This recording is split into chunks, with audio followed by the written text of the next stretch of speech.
कि पता नहीं था प्यार में इतना मीठा दर्द होता है। उनको लेके कभी कभी दिल बच्चा बन के रोता है। तेरी पहली नजर ने हमें खुद से जुदा किया कि मन भटके तेरी ओर बार बार, कि मन भटके तेरी ओर बार बार, तूने ऐसा क्या किया। तेरी मासूमियत ने हमें बंजारा बना दिया, तेरी मासूमियत ने हमें बंजारा बना दिया। नमस्कार दोस्तों, मैथ साइंस एकेडमी करौली में आप सभी का स्वागत है। आज हम कक्षा 11th के लिए गणित की पहली जो प्रश्नावली है उसको हम स्टार्ट कर रहे हैं। पहली प्रश्नावली को शुरू करने से पहले हम पहली प्रश्नावली की जो इंट्रोडक्शन दे रखा है उस इंट्रोडक्शन के बारे में देखते हैं कि इसमें इंट्रोडक्शन में क्या चीज दे रखी है। उस इंट्रोडक्शन को समझेंगे हम। जब हम इंट्रोडक्शन को समझ लेंगे अच्छी तरह से तो उसके बाद हम क्या करेंगे, क्वेश्चनों को करेंगे। तो एक बार पहले हम अच्छे से, बहुत अच्छे से इंट्रोडक्शन को समझते हैं। इससे क्या है कि प्रश्नों को करने में बहुत आसानी हो जाएगी। यदि इंट्रोडक्शन बहुत अच्छे से हमारे में समझ में आ जाता है किसी चीज का तो ये मानो प्रश्नों को करने में बिल्कुल बहुत आसानी हो जाती है, बिल्कुल बहुत ही आसान लगते हैं प्रश्न करने में। तो देखिए हम प्रश्नावली को स्टार्ट कर रहे हैं। तो प्रश्नावली का नाम है वो है समुच्चय। प्रश्नावली का नाम है सेट्स, समुच्चय। तो जो पहली प्रश्नावली उसका नाम है समुच्चय। तो हम सबसे पहले इस समुच्चय के बारे में देखेंगे कि आखिर में ये समुच्चय होता क्या है। कि समुच्चय नाम की जो चीज है ये होती क्या है। पहले तो समुच्चय को ही देखेंगे कि समुच्चय आखिर में होता क्या है। इसको इंग्लिश में बोलेंगे हम सेट्स। क्या बोलेंगे? सेट्स। ठीक है। तो समुच्चय जो होता है वस्तुओं के सुपरिभाषित संग्रह को समुच्चय कहते हैं। वस्तुओं के सुपरिभाषित संग्रह को समुच्चय कहते हैं। समुच्चय के लिए वस्तुएं तथा सदस्य, अवयव, पर्यायवाची शब्द हैं। समुच्चय में क्या होता है? समुच्चय के लिए वस्तुएं, अवयव, सदस्य, पर्यायवाची शब्द हैं। कहने का मतलब ये, एक बार हम इसको दोबारा समझते हैं कि वस्तुओं के सुपरिभाषित संग्रह को हम समुच्चय कहते हैं। सुपरिभाषित का मतलब होता है सु का मतलब होता है अच्छा। सु का मतलब क्या होता है? अच्छा। और परिभाषित का मतलब जिसको हम अच्छे प्रकार से परिभाषित कर सकें, अच्छे प्रकार से किसी को कह सके, अच्छे प्रकार से हम सुन सके हमारे कानों के द्वारा, वही हमारा क्या होता है? सुपरिभाषित होता है। सुनने में जो अच्छा लगे, सुनने में जो कैसा लगे? अच्छा लगे, वही क्या होता है? हमारा सुपरिभाषित होता है। इसी को हम कहते हैं सुपरिभाषित। सुनने में कैसा लगे? अच्छा लगे, कहने में कैसा लगे? अच्छा लगे, वही क्या है? हमारा सुपरिभाषित है। वस्तुओं का संग्रह, वस्तुओं का संग्रह। अब वस्तुओं की जगह हम वस्तुएं कह लो, अवयव कह लो, सदस्य कह लो, एक ही बात है। जैसे अवयवों के सुपरिभाषित संग्रह को, सदस्यों के सुपरिभाषित संग्रह को हम समुच्चय कहते हैं। कहने का मतलब ये, वस्तुओं की जगह अवयव कह लो, सदस्य कह लो, वस्तुएं कह लो, ये सभी पर्यायवाची शब्द होते हैं आपस में। तो कुछ भी कह लो, इनसे कोई फर्क नहीं पड़ता है। या तो वस्तुएं कह लो, वस्तुएं कह लो, अवयव कह लो, सदस्य कह लो, एक ही बात है बिल्कुल है, कुछ भी कह सकते हैं। तो कहने का मतलब ये है कि सीधा सीधा कॉन्सेप्ट है, वस्तुओं के सुपरिभाषित संग्रह को हम क्या कहेंगे? समुच्चय कहेंगे। सुपरिभाषित का मतलब होता है जो सुनने में हमारे लिए अच्छा लग रहा है, बिल्कुल है, वही हमारा सुपरिभाषित है। कोई चीज यदि सुनने में अच्छी लग रही है, सुपरिभाषित है, तो कोई क्या हमारा सेट हो गया। जैसा उदाहरण के लिए यहां दे रखा है ताश की गड्डी। क्या दे रखा है? ताश की गड्डी। अब जैसे ही किसी ने कहा ताश की गड्डी तो हमारे दिमाग में आई, उरे ताश की गड्डी, इसमें तो 52 पत्ते होते, एक जोकर भाई साहब होते। क्या कहा? इसमें तो 52 पत्ते होते और एक जोकर भाई साहब होते। इसका मतलब सुनने में हमारे लिए अच्छा लगा। क्या है? ये सुपरिभाषित है। सुनने में कैसा लगा? अच्छा लगा। अब 52 पत्ते तो होते हैं, लेकिन वो कह देता कि ताश की गड्डी में 53 पत्ते, 54 पत्ते होते हैं। कितने? 54। तो हम सोचते अरे नहीं, सुनने में अच्छा नहीं लग रहा है, कहने में भी अच्छा नहीं लग रहा है, ताश की गड्डी में 52 पत्ते होते हैं। तो हमको केवल ये समझना है कि जो सुनने में अच्छा लग रहा है, कहने में अच्छा लग रहा है, वो सुपरिभाषित है, वही हमारा क्या है? समुच्चय है। तो ये देखिए ताश की गड्डी, जैसे ही ताश की गड्डी का तो हमारे दिमाग में कॉन्सेप्ट आया, अरे ताश की गड्डी में 52 पत्ते होते हैं, एक जोकर होता है। इसका मतलब ये क्या हो गया, हमारा समुच्चय हो गया। क्या हो गया, ये समुच्चय हो गया। सुनने में जो अच्छा लग रहा है वही क्या, हमारा समुच्चय। ऐसे ही अगला है, एक साल में 12 महीने होते हैं। बिल्कुल फिक्स है, एक साल में कितने महीने होते हैं, 12 महीने होते हैं। ये बिल्कुल है सुपरिभाषित है, सुनने में बहुत अच्छा लग रहा है। अरे एक साल में कितने महीने होते हैं, 12 महीने होते हैं। किसी ने कहा, मान के चलो पड़ोसी ने कहा कि एक साल में 12 महीने होते हैं। इसने कहा, हमने सुन लिया, इसने बहुत अच्छी बात बताई, एक साल में 12 महीने होते हैं। हमने बहुत अच्छे तरीके से सुना इसको कि एक साल में कितने महीने होते हैं, 12 महीने होते हैं। इसका मतलब फिक्स है कि 12 ही महीने होते हैं। अगर वो कह देते 13 महीने होते हैं तो गलत बोल रहा है, झूठ बोल रहा है, बिल्कुल बेवकूफ है, बिल्कुल झूठ बोल रहा है। साल में कितने महीने होते हैं, 12। सुनने में कैसा लगा, अच्छा लगा। कैसे कैसा लगा, अच्छा। अरे साल में 12 महीने होते हैं, इसका मतलब ये क्या है, सुपरिभाषित है, सुनने में अच्छा लग रहा है। तो यही क्या है, हमारा समुच्चय है। आगे दे रखा है, हफ्ते में 10 दिन होते हैं। हफ्ते में 10 दिन होते हैं, वही बात आ गई। हफ्ते में कितने दिन होते हैं, 7। ये क्या कह रहा है, 10। सुनने में अच्छा लग रहा है क्या, बिल्कुल नहीं लग रहा है, बिल्कुल नहीं लग रहा है। सुनने में बिल्कुल भी अच्छा नहीं लग रहा है कि हफ्ते में 10 दिन होते हैं। हफ्ते में कितने दिन होते हैं, 7 दिन होते हैं। अगर वो कहता हफ्ते में 7 दिन होते हैं, हम कहते थे सुनने में बहुत अच्छा लग रहा है, सुनने में बहुत अच्छा लग रहा है। इसका मतलब कहने में अच्छा लग रहा है इसको, और सुनने में हमको अच्छा लग रहा है, यही सुपरिभाषित है। तो एक हफ्ते में 10 दिन होते हैं, ऐसा होता है कि एक हफ्ते में 10 दिन होते हैं, एक हफ्ते में 7 दिन होते हैं।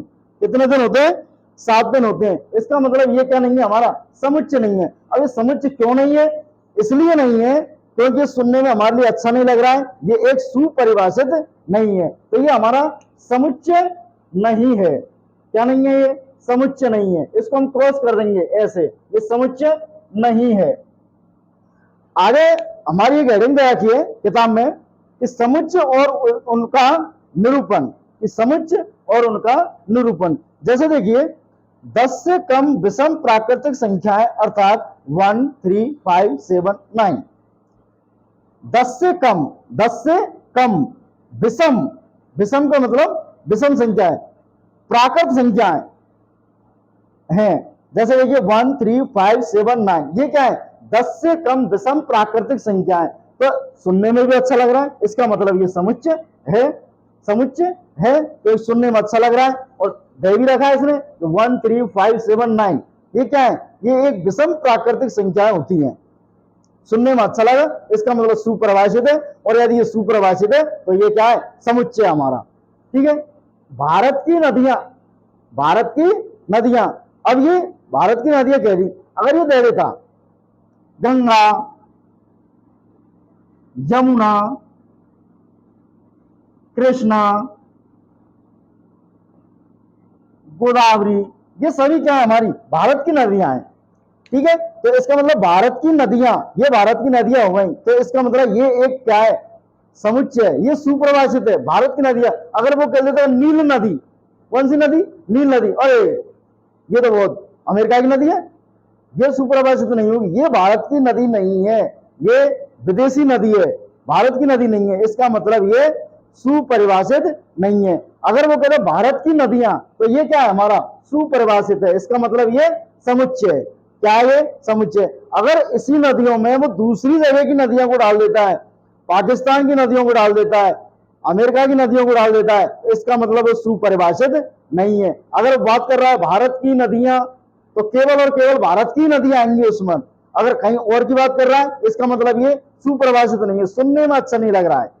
अभी मैं नाम दिए गंगा, यमुना, जमुना, गोदावरी, कृष्णा, ये सभी भारत की नदियां हैं, सुनने में अच्छा लग रहा है, इसका मतलब सुपरिभाषित है। और सुपरिभाषित है तो ये क्या है, हमारा समुच्चय है। इसके साथ ही अंग्रेजी वर्णमाला के स्वर, अंग्रेजी वर्णमाला के स्वर जैसे कि ए, ई, आई, ओ, यू, ये क्या है, अंग्रेजी वर्णमाला के स्वर हैं। ए, ई, आई, ओ, यू, सुनने में कैसा लग रहा है, अच्छा लग रहा है। जैसे ही कोई कहेगा अंग्रेजी वर्णमाला के स्वर, तो हमारे दिमाग में ऑटोमेटिक खोपड़ी में आएगी, झन्नाट आएगी। कैसे आएगी, ए, ई, आई, ओ, यू, ये क्या हमारे अंग्रेजी वर्णमाला के स्वर हैं। क्या है, ये अंग्रेजी वर्णमाला के स्वर हैं। जैसे ही कोई किसी ने कहा कि अंग्रेजी वर्णमाला के स्वर दिमाग में झंझनाहट आएगी, अरे कौन कौन से होते हैं, ए ई आई ओ यू, ये क्या हमारे सुप्रभाषित हैं। कैसे सुप्रभाषित हैं, है कि नहीं, सुनने में अच्छे लग रहे हैं, यही है, तभी तो सुनने में अच्छे लग रहे हैं। अगर जेड की कह देगा तो क्या है, जेड ही नहीं है, इसका मतलब ये गलत है, सुनने में अच्छा नहीं लग रहा है, सुप्रभाषित नहीं है, समुच्चय नहीं है। ठीक है, इसके अलावा अगला देखा है विभिन्न प्रकार के त्रिभुज।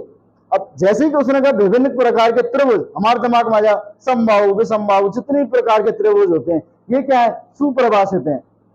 ठीक है, यहां तक हमारा कॉन्सेप्ट देख लिया हमने। आगे हम देखते हैं समुच्चय को अंग्रेजी वर्णमाला के बड़े अक्षरों से प्रदर्शित करते हैं। जो हमारा जो समुच्चय होता है, सेट होता है, उस सेट को हम अंग्रेजी वर्णमाला के, कौन सी वर्णमाला के, अंग्रेजी वर्णमाला के बड़े अक्षरों से प्रदर्शित करेंगे। जैसे कि A B C D X Y Z आदि। अंग्रेजी वर्णमाला कैसे अक्षर लेने, हमें बड़े अक्षर लेने, छोटे नहीं लेने। ठीक है, अंग्रेजी वर्णमाला के कैसे अक्षरों से प्रदर्शित करेंगे, उसको बड़े अक्षरों से प्रदर्शित करेंगे। किसको, समुच्चय को। कभी भी समुच्चय को अंग्रेजी वर्णमाला के छोटे अक्षरों से प्रदर्शित नहीं करेंगे, समुच्चय को हमेशा अंग्रेजी वर्णमाला के बड़े अक्षरों से प्रदर्शित करेंगे। जैसे A E I O U, sorry, capital A, capital B, capital C, इस तरीके से। जैसे हमारे ये लिख रहे हैं capital A, capital B, capital C, capital D, capital X, capital Y, capital Z आदि से समुच्चय को हम अंग्रेजी वर्णमाला के बड़े अक्षरों से प्रदर्शित करते हैं। इसी प्रकार समुच्चय के जो अवयव होते हैं, एलिमेंट होते हैं, उन अवयवों को हम अंग्रेजी वर्णमाला के छोटे अक्षरों द्वारा प्रदर्शित करते हैं। जैसे ए बी, छोटा ए, छोटा बी, छोटा सी, छोटा एक्स, छोटा वाई, छोटा जेड आदि। समुच्चय जो होता है उसके जो अवयव होते हैं, उन अवयवों को हम अंग्रेजी वर्णमाला के छोटे अक्षरों से प्रदर्शित करते हैं। जैसे उदाहरण के लिए हम समझते हैं, जैसे हमारा एक अवयव है ए, सॉरी समुच्चय ए इक्वल टू, जैसे हमारे एक समुच्चय मान लिया हमने कैपिटल ए, ये क्या माना हमने, एक समुच्चय माना है। और समुच्चय यदि कैपिटल ए लिख रहा है, इसका मतलब ये क्या है, एक समुच्चय है। क्या है ये, समुच्चय। अब उसको हमने छोटे से तो रिप्रेजेंट नहीं किया, कैसे से किया, बड़े अक्षर से, कैपिटल लेटर से इसको प्रदर्शित किया। अंग्रेजी वर्णमाला के बड़े अक्षर से हमने इसको प्रदर्शित किया है। अब यदि हमको इसके अवयव लिखने होंगे, इसके सदस्य लिखने होंगे, क्या लिखने होंगे, इसके अवयव लिखने होंगे, इसके सदस्य लिखने होंगे, इसकी वस्तुएं लिखनी होंगी, तो हम क्या करेंगे, इसको मजला ब्रैकेट लगाएंगे और मजले ब्रैकेट के अंदर हम क्या लिखेंगे, ए बी सी स्मॉल लेटरों को लिखेंगे।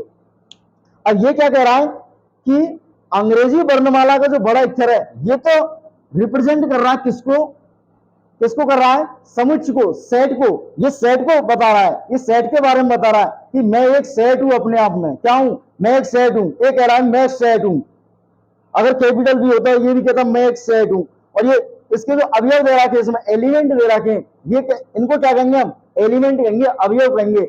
ये एक क्या है, अवयव है। और आएंगे किसमें, ये स्मॉल ब्रैकेट में, छोटे ब्रैकेट के अंदर आएंगे, छोटा नहीं सॉरी मजले ब्रैकेट के अंदर आएंगे। ये कौन से ब्रैकेट के, ये मजले ब्रैकेट के अंदर आएंगे। ठीक है, तो समुच्चय के अवयवों को अंग्रेजी वर्णमाला के छोटे अक्षरों के द्वारा प्रदर्शित करते हैं। जैसे small A, small B, small C, small X, small Y, small Z. अब ये क्या होगा, हमारा समुच्चय होगा, इसके जो अवयव है वो मजले ब्रैकेट के आएंगे, मजले ब्रैकेट के अंदर आएंगे, small A, small B, small सी आदि। ठीक है, इसके साथ ही हम अगले जो वो है इंट्रोडक्शन में दे रखा है उसको समझते हैं। अब देखिए हमारे पास संख्याओं को सेट के रूप में प्रदर्शित करने के लिए कुछ प्रतीक दिए गए हैं। क्या दिए गए हैं, कुछ प्रतीक दिए गए हैं। जैसे देखिए एन, ये एन है प्राकृतिक संख्याओं का समुच्चय। यदि हमको कहीं पर भी प्राकृतिक संख्याओं का समुच्चय लिखना है तो हम क्या लिखेंगे, एन, वो भी कैसा, बड़ा एन। क्या लिखेंगे, बड़ा एन। प्राकृतिक संख्याओं का समुच्चय बड़ा एन हो गया। जेड, पूर्णांकों का समुच्चय, तो पूर्णांकों का समुच्चय यदि लिखना है तो हम क्या लिखेंगे, कैपिटल जेड। क्या लिखेंगे, कैपिटल जेड, बड़ा जेड। पूर्णांकों का समुच्चय, परिमेय संख्याओं का समुच्चय, तो हम क्या लिखेंगे, क्यू। क्या लिखेंगे, कैपिटल क्यू। परिमेय संख्याओं का समुच्चय, क्या लिखेंगे, कैपिटल Q। धन परिमेय संख्याओं का समुच्चय Q प्लस, धन परिमेय संख्या के समुच्चय की यदि बात करें तो कौन से प्रतीक काम में लेंगे, वो है Q प्लस वास्तविक संख्याओं का समुच्चय, तो ये कैपिटल R। धन वास्तविक संख्याओं का समुच्चय ये कैपिटल R प्लस, और धन पूर्णांकों का समुच्चय तो ये हमारे पास Z प्लस। सेट को यदि हमको लिखना है, जैसे हमें प्राकृतिक संख्याओं का समुच्चय लिखना है तो हम क्या लिखेंगे, कैपिटल N। क्या लिखेंगे, कैपिटल N। धन पूर्णांकों का समुच्चय Z प्लस, ठीक है। तो इस तरीके से हम इनको लिखेंगे। इसके साथ ही जो इंट्रोडक्शन है, ये थोड़ा सा इंट्रोडक्शन हम यहाँ पर रोकते हैं, इसके बाद हम अगले प्रश्नों को स्टार्ट करते हैं। प्रश्नों को करेंगे तो प्रश्न हमारे लिए यदि इंट्रोडक्शन अच्छे से समझ में आया होगा तो प्रश्न करने में बहुत मजा आएगा, बहुत मजा आएगा, ठीक है। तो अब हम देखते हैं प्रश्नों को देखेंगे।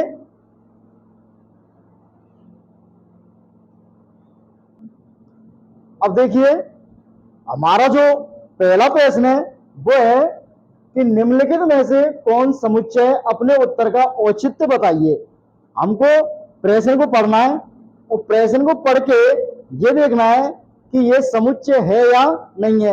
अब कैसे पता चलेगा समुच्चय कि नहीं है, किसी ने कोई बात कही और उसने तो अपने हिसाब से कह दी कि ये ऐसा है, हमने सुन लिया कि ये ऐसा है। यदि सही है, क्या है, सही है, तो वो एक समुच्चय, नहीं तो समुच्चय नहीं है।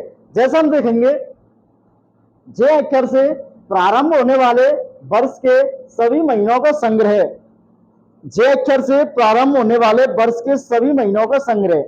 तो हमको इस बात का ये मालूम है कि वर्ष में 12 महीने होते हैं और 12 महीनों में ऐसे कौन कौन से महीने हैं जो जे से शुरू होते हैं, तो हम उनको लिख देंगे। तो ये क्या हो गया, एक समुच्चय हो गया। फिक्स से पता है बिल्कुल है कि वर्ष में 12 महीने होते हैं और 12 महीनों में जे अक्षर से कौन कौन से महीने स्टार्ट होते हैं, तो ये क्या हो जाएगा, जे अक्षर से प्रारंभ होने वाले इस वर्ष के सभी महीनों का संग्रह। जैसे हम मान लेंगे समुच्चय मान लेंगे, कैपिटल ए मान लिया हमने, एक समुच्चय मान लिया।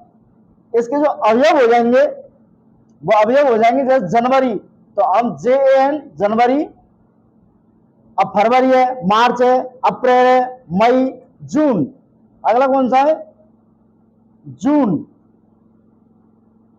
जुलाई। अब देखिए जनवरी जे से स्टार्ट हो रहा है, फरवरी हो रहा है, एफ से हो रहा है, मार्च, अप्रैल, मई, जून, जुलाई, अगस्त, सितंबर, अक्टूबर, नवंबर और दिसंबर। तो ये क्या बन गया, हमारा एक समुच्चय बन गया। क्या बन गया, समुच्चय बन गया। एक मान लिया कि एक समुच्चय ए है जिसके जो एलिमेंट है, अवयव है, वो कौन से, जनवरी, जून और जुलाई। कौन कौन से अवयव हो गए इसके, जनवरी, जून और जुलाई, ये क्या हो गए, इसके अवयव हो गए। तो जे अक्षर से प्रारंभ होने वाले वर्ष के सभी महीनों का संग्रह। अब ये बिल्कुल है सुपरिभाषित है, बिल्कुल है सुपरिभाषित। किसी ने कहा, हमने सुना, उसने भी अच्छा कहा, हमने भी अच्छा सुना, इसका मतलब सुपरिभाषित हो गया। उसके द्वारा कही गई परिभाषा अच्छी है, बिल्कुल 100% अच्छी है। तो ये क्या हो गया, समुच्चय हो गया, सेट हो गया। तो यह कहेंगे यह है सुपरिभाषित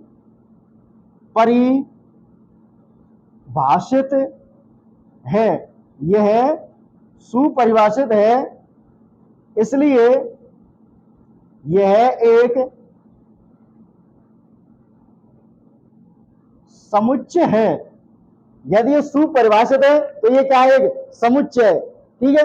अगला हमारे पास भारत के 10 सबसे अधिक प्रतिभाशाली लेखकों का संग्रह। तो भारत के 10 सबसे अधिक प्रतिभाशाली लेखकों का संग्रह। अब ये देखिए, जैसे मैं हूं तो मैं किसी से कहूं कि मेरे अनुसार ये फलाना आदमी है, ये बहुत प्रतिभाशाली लेखक है, मैंने 10 के नाम लिख दिए, लेकिन किसी ने कहा कि नहीं नहीं ये नहीं है, मेरे हिसाब से तो ये प्रतिभाशाली लेखक हैं। उसने कह दिया नहीं नहीं नहीं, किसी तीसरे ने कह दिया नहीं नहीं नहीं, तीसरे ने कह दिया कि नहीं, देखिए मेरे हिसाब से ये जो 10 नाम लिखे हुए हैं ये सबसे अधिक प्रतिभाशाली लेखक हैं पूरे भारत के, ऑल ओवर इंडिया के। किसने कह दिया, किसी तीसरे आदमी ने कह दिया। अब मैंने कहा वो गलत, उसने कहा वो गलत, तीसरे ने कह दिया, वो कह रहा कि ये सही है। तो इनका कोई सुपरिभाषित हुआ का? मैंने कही वो बात इसने मानी का? बिल्कुल नहीं मानी। इसके हिसाब से अलग है, मेरे हिसाब से अलग है। इसका मतलब ये सुपरिभाषित नहीं हुए। क्या नहीं हुए? सुपरिभाषित नहीं हुए। मैंने जो माने, इसने जो माने, ये सब क्या हुए? अलग अलग हुए। हुए क्या नहीं हुए? ये कोई है हमारे हिसाब से ये, मैं कहूंगा मेरे हिसाब से ये, इसका मतलब सब गोलमोल हो गया। समुच्चय कब बनेगा? जब सुपरिभाषित होंगे तो ही हमारा समुच्चय बनेगा। तो भारत के 10 सबसे अधिक प्रतिभाशाली लेखकों का संग्रह, तो इसमें कोई फिक्स नहीं है, अपने हिसाब से कोई और बताएगा। आप अपने हिसाब से सोचोगे तो आप किसी को भी सोच सकते हैं, ठीक है, मैं किसी को भी सोच सकता हूं। जो है आप, मैं जो मानूंगा आप उसको नहीं मानोगे। इसका मतलब ये सब गोलमोल हो गया, गड़बड़ हो गया इसमें मामला। तो भारत के सबसे 10 सबसे अधिक प्रतिभाशाली लेखकों का संग्रह, तो ये क्या नहीं है? यह है सुपरिभाषित, यह सुपरिभाषित नहीं है। क्या नहीं है? ये सुपरिभाषित नहीं है। इसलिए यह एक समुच्चय नहीं है। क्या नहीं है? ये समुच्चय नहीं है। ऐसे ही सेम विश्व के सर्वश्रेष्ठ 11 बल्लेबाजों का संग्रह, विश्व के ऑल ओवर वर्ल्ड के 11 बल्लेबाज, वो भी कैसे? सर्वश्रेष्ठ। सर्वश्रेष्ठ कौन से बल्लेबाज हैं 11? मैं कह दूंगा मेरे हिसाब से तो महेंद्र सिंह धोनी बहुत अच्छे बल्लेबाज हैं, एकदम है नंबर 1। पड़ोसी ने कह दिया नहीं नहीं महेंद्र सिंह अच्छा नहीं खेलता है। मलिंगा श्रीलंका खिलाड़ी बहुत अच्छा खेलता है। इसका मतलब उसने कहा वो अलग, मैंने कहा वो अलग, सुपरिभाषित हुएगा।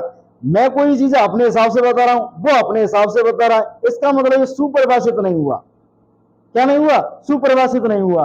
तो विश्व के सर्वश्रेष्ठ 11 बल्लेबाजों को संग्रह, तो कोई कुछ बता रहा है, मैं कुछ बता रहा हूं, कोई अपने हिसाब से कोई और सोच रहा है। कोई पाकिस्तान के खिलाड़ियों को लेकर सोचेगा, कोई अमेरिका के खिलाड़ियों को लेकर सोचेगा, कोई वेस्ट इंडीज के खिलाड़ियों को लेकर सोचेगा कि वो सर्वश्रेष्ठ है। मैं कहूंगा हमारे इंडिया वाले बहुत सर्वश्रेष्ठ है, पाकिस्तान वाले कहेंगे हमारे बहुत सर्वश्रेष्ठ है, बिल्कुल है, टॉप पर जाते हैं। इसका मतलब ये क्या है? परिभाषित नहीं है। तो यहां लिखेंगे यह है सुपरिभाषित, परिभाषित नहीं है। यह सुपरिभाषित नहीं है, इसलिए यह एक समुच्चय नहीं है। इसलिए यह क्या नहीं है? एक समुच्चय नहीं है, ठीक है। यदि ये सुपरिभाषित होता तो वही ये समुच्चय होता। आगे हमारा दे रखा है कि अपनी कक्षा के सभी बालकों का संग्रह, अपनी कक्षा के सभी बालकों का संग्रह। और जैसे मैं पढ़ा रहा हूं तो मेरी कक्षा में मेरे को फिक्स पता है कि मेरी कक्षा में 29 बालक हैं। कितने बालक हैं? 29 बालक हैं या 30 बालक हैं। सबके मेरे को नाम याद है। जैसे इसका नाम कलुआ हो गया, इसका नाम रीना हो गया, इसका नाम प्रीति हो गया, इसका नाम प्रिया हो गया, इसका नाम कुछ और हो गया, इसका नाम फलाना हो गया। सभी के नाम याद हैं। इसका मतलब ये फिक्स है। कैसे फिक्स है? मेरी कक्षा में जो विद्यार्थी पढ़ रहे हैं, 29 पढ़ रहे हैं, 30 पढ़ रहे हैं, वे बिल्कुल फिक्स हैं। उनके मेरे को नाम पता सहित याद है। इसका मतलब ये क्या है? सुपरिभाषित है। मैं कह दूंगा मेरी कक्षा में 30 विद्यार्थी हैं, क्या है? फिक्स है, बिल्कुल है। अपनी कक्षा के सभी बालकों का संग्रह, ये क्या है? सुपरिभाषित है। कैसा है ये? सुपरिभाषित है। यदि ये सुपरिभाषित है तो ये क्या है? एक समुच्चय है, फिक्स है ये, बिल्कुल है। कोई भी आगे चेक कर लो, 30 के 30 ही निकलेंगे, 29 भी नहीं होंगे। यदि 30 है तो 29.5 भी नहीं होंगे। इसका मतलब ये क्या है? सुपरिभाषित है। और यदि ये सुपरिभाषित है तो ये क्या है? हमारा एक समुच्चय है। तो यदि क्या ये सुपरिभाषित है, यह सुपरिभाषित, यह सुपरिभाषित है, इसलिए यह एक समुच्चय है। इसलिए यह क्या है? एक समुच्चय। इसके अलावा हम आगे के जो प्रश्न है उनको देखते हैं। अब देखिए 5वां दे रखा है हमारे पास, 100 से कम सभी प्राकृतिक संख्याओं का समुच्चय। 100 से कम सभी प्राकृत संख्याओं का समुच्चय। अब देखिए 100 से कम प्राकृतिक संख्याओं के समुच्चय को मान लेंगे हम एक है। कितना मान लेंगे? कैपिटल ए मान लेंगे, ए मान लेंगे, सॉरी एक नहीं मानेंगे, ए मानेंगे। कितना मान लिया? ए बराबर मिड ब्रैकेट में लिखेंगे, मजली ब्रैकेट में लिखेंगे 1 2 3 और 99 तक। ये क्या हो गया? अब देखिए सुपरिभाषित हुआ क्या नहीं हुआ?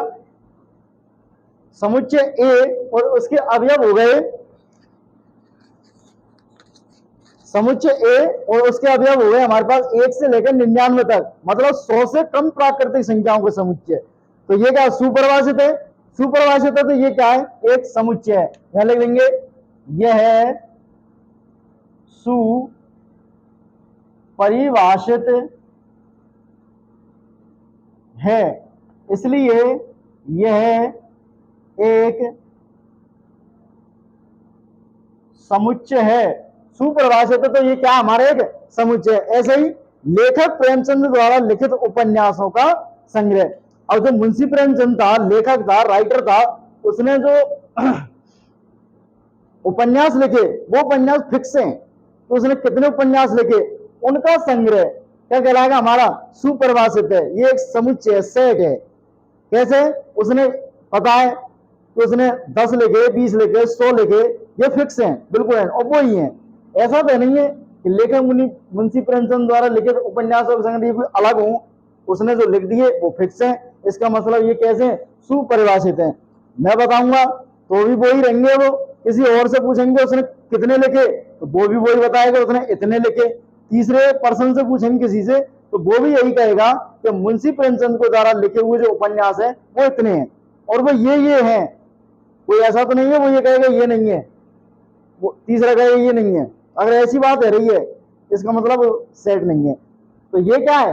लेखक मुंशी प्रेमचंद द्वारा लिखित उपन्यासों का संग्रह। क्या ये? सुपरिभाषित है। कैसा ये? सुपरिभाषित है। यह सुपरिभाषित है, इसलिए यह एक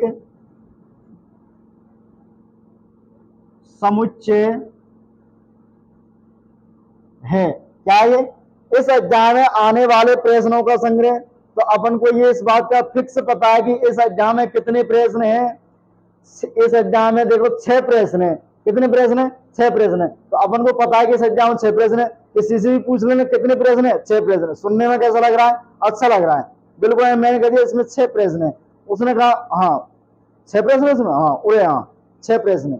ठीक है, तो ये क्या है? सुपरिभाषित है। तो इसको भी क्या कहेंगे? यह सुपरिभाषित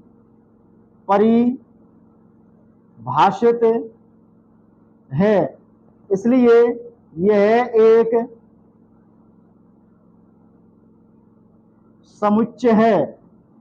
सभी संपूर्णांकों का समुच्चय संग्रह। तो जितने भी संपूर्णांक होते हैं वो फिक्स है हमारे। कौन कौन से होते हैं? ठीक है, तो ये क्या हो जाएगा हमारा? सम जिसमें 2 का भाग चला जाए, पूर्णांक माइनस अनंत से लेकर प्लस अनंत तक की जितनी भी संख्या है पूर्णांक है, साथ में 0, ये सभी क्या है? पूर्णांक है। अब ये सम की बात कर रहा है तो जिसमें 2 का भाग चला जाए वो सम पूर्णांक हो जाएंगे। ये हमारे फिक्स हैं। कैसे फिक्स हैं? चाहे अनंत तक हो लेकिन है तो सही। मैं कहूंगा, सामने वाला कहेगा, तो रिजल्ट तो एक ही आएगा दोनों का। इसका मतलब ये कैसा है? सुपरिभाषित है। यहां लिखेंगे ये कैसा है? सुपरिभाषित है। सुपरिभाषित, सुपरिभाषित है, इसलिए यह एक समुच्चय है। सुपरिभाषित है इसलिए ये क्या है? एक समुच्चय। अब आता है विश्व के सबसे अधिक खतरनाक जानवरों का संग्रह। ये बहुत टिपिकल प्रश्न है, बहुत ज्यादा सोचने वाला प्रश्न है। विश्व के सबसे अधिक खतरनाक जानवरों का संग्रह। अब विश्व के सबसे अधिक खतरनाक जानवर कौन कौन से होते हैं? कोई कहेगा शेर, कोई कहेगा चीता, भालू, ये विश्व के सबसे खतरनाक। कोई कहेगा जिराफ। लेकिन आओ हमारे यहाँ कभी करौली में तो पता चलेगा कि दुनिया का सबसे खतरनाक जानवर कॉकरोच है। कौन सा है? कॉकरोच है। इसका मतलब किसी को कोई पता नहीं है कि दुनिया का सबसे खतरनाक जानवर कौन सा है। कोई कहेगा कॉकरोच है। अब एक लड़की जा रही थी उसके लिए छिपकली दिखाई रास्ते में, साइकिल पटक के भाग गई, इसका मतलब उसके लिए सबसे खतरनाक जानवर कौन सा है? छिपकली है कि नहीं है? किसी के लिए शेर से डर नहीं लगता है, शेरों के साथ घूमते हैं। तो ये क्या है? अपनी अपनी सोच है। तो हम इसके बारे में ये नहीं कह सकते कि विश्व के सबसे अधिक खतरनाक जानवर ये है। मैं किसी को बता दूंगा, कोई और किसी को बताएगा, इसका मतलब कोई फिक्स नहीं है। अगर ये कोई फिक्स नहीं है तो इसका मतलब ये सुपरिभाषित नहीं है। तो सुपरिभाषित नहीं है तो ये क्या नहीं है? समुच्चय नहीं है। लिखेंगे ये है सुपरिभाषित, सुपरिभाषित नहीं है, इसलिए यह एक समुच्चय नहीं है। ये सुपरिभाषित नहीं है, इसलिए यह समुच्चय नहीं है। अगर ये सुपरिभाषित होता तो वही हमारा समुच्चय बनता। ये सुपरिभाषित नहीं है, इसका मतलब ये समुच्चय नहीं है। इसके साथ ही प्रश्न नंबर 1 खत्म होता है। अगले प्रश्न नंबर 2 को हम 1 सेकंड में देखते हैं। प्रश्न नंबर 2 दे रखा है हमारे पास, मान लीजिए ए सेट ए दे रखा है, मतलब समुच्चय ए दे रखा है, उसके अवयव दे रखे हैं 1 2 3 4 5 6। रिक्त स्थानों में प्रयुक्त प्रतीक एप्सिलॉन बिलोंग्स अथवा नॉट बिलोंग्स भरिए। ठीक है, कहने वाला ये कह रहा है कि मान लीजिए समुच्चय ए दे रखा है, उसके जो अवयव दे रखे हैं वो 1 2 3 4 5 6 दे रखे हैं। रिक्त स्थानों में प्रयुक्त प्रतीक बिलोंग्स अथवा नॉट बिलोंग्स भरिए। बिलोंग्स का मतलब होता है, जैसे देखिए ये जो प्रतीक होता है इसको हम बोलते हैं बिलोंग्स। क्या बोलते हैं? बिलोंग। और अगर ये काट रहा है इसको तो इसको बोलेंगे नॉट बिलोंग। जैसे देखिए ये जो 1 है, कितना है? 1, ये ए में है, समुच्चय ए का क्या है? ये अवयव है। 2 3 4 5 6 ये सभी क्या है? समुच्चय ए के क्या है? अवयव है। अब इसमें देखिए ये जो 5 है, 5 जो दे रखा है, 5 क्या ए से बिलोंग कर रहा है? 5 क्या ए से बिलोंग कर रहा है? बिलोंग का मतलब होता है क्या 5 ए में है, समुच्चय ए में है, तो हम कहेंगे 5 समुच्चय ए में है, तो हम कहेंगे 5 बिलोंग्स ए। बोलेंगे क्या? 5 belongs to A, 5 belongs to A. 8 की यदि बात करें, किसकी? 8 की, तो 8 क्या इन अवयवों में है, तो हम कहेंगे 8 नॉट बिलोंग्स टू ए। क्या देखना है हमको? 8 को देखिए, 8 क्या समुच्चय ए के अवयवों में है? नहीं है, तो हम क्या लिखेंगे? ए नॉट बिलोंग्स टू ए। ए 8 जो है 8 ए से बिलोंग नहीं करता है। कहने का मतलब ये हिंदी में कि 8 जो है 8 ए से बिलोंग नहीं करता है, ए से बिलोंग नहीं करता है। इसका मतलब 8 जो है ए में, ए के जो अवयव है उसमें नहीं है। इसके बाद 0 ए से बिलोंग करता है क्या? नहीं, तो इसको बोलेंगे 0 नॉट बिलोंग्स टू ए। इसी प्रकार 10 को ये देखिए, क्या 10 इसमें आ रहा है क्या? नहीं आ रहा है, इसका मतलब ये इससे बिलोंग नहीं कर रहा है, तो इसको बोलेंगे 10 नॉट बिलोंग टू ए। इसके बाद 2 है, 2 दे रखा है, 2 क्या ए में है, तो इसको बोलेंगे यस 2 ए में है, 2 ए से बिलोंग कर रहा है, 2 ए से क्या कर रहा है? बिलोंग कर रहा है। अब देखिए 4 ए से क्या कर रहा है? बिलोंग कर रहा है क्या? यस कर रहा है, 4 ये रहा, तो 4 ए से बिलोंग कर रहा है। जो जो बिलोंग कर रहे हैं, जो जो इसमें है, वही क्या हो जाएंगे? हमारे बिलोंग्स। इसको बोलेंगे बिलोंग का चिन्ह ये हो जाएगा नॉट बिलोंग का। यदि बिलोंग कर रहा है, यदि उसमें है तो ये चिन्ह लगा देंगे, और नहीं है तो इसको काट देंगे तो काटने पर क्या बोलेगा? नॉट बिलोंग, ये इसमें बिलोंग नहीं कर रहा है। ठीक है, इसके साथ ही आज हमारे प्रश्न नंबर 2 है ये खत्म होता है। आगे के प्रश्न जो है हमारी प्लेलिस्ट है उसमें मिल जाएंगे आपके लिए, कंटिन्यूअस देखें। अगर हमारे द्वारा चलाई जा रही जो क्लास है, यदि आप लोग इनको देखते हैं तो अपने कमेंट बॉक्स में यस लिखें, जिससे हमें को पता चलेगा कि आप लोग हमारी क्लास को कंटिन्यूअस देखते रहें। और यदि हमारे द्वारा जो क्लास चल रही है उसमें कोई दिक्कत आ रही है किसी प्रकार की, बोलने की, चालने की, तो उसको लिख दे कमेंट बॉक्स में कि भाई साहब ये दिक्कत आ रही है, इसलिए हमारे समझ में नहीं आ रही है। नहीं बताओगे तब तक हमें पता कैसे चलेगा। ठीक है, क्वालिटी की यदि बात करें तो क्वालिटी अपने मोबाइल में से बढ़ा लें, एडवांस का जो ऑप्शन आता है उसमें से बढ़ा लें, सेटिंग में जाके उससे क्वालिटी बढ़ जाएगी, उससे बहुत अच्छा दिखेगा यदि फटी फटी वीडियो दिख रही है तो। और जो हमारी क्लास है Mayank science academy YouTube channel पर कंटिन्यूस मिल जाएंगे, मतलब लगातार हैं सभी क्लासें। कक्षा 9, 10 वगैरह की सभी क्लासें डाल रखी है इसमें और लगातार चल रही हैं। ठीक है, धन्यवाद इसके लिए। अगली जो प्रश्नावली इसको हम कल देखेंगे।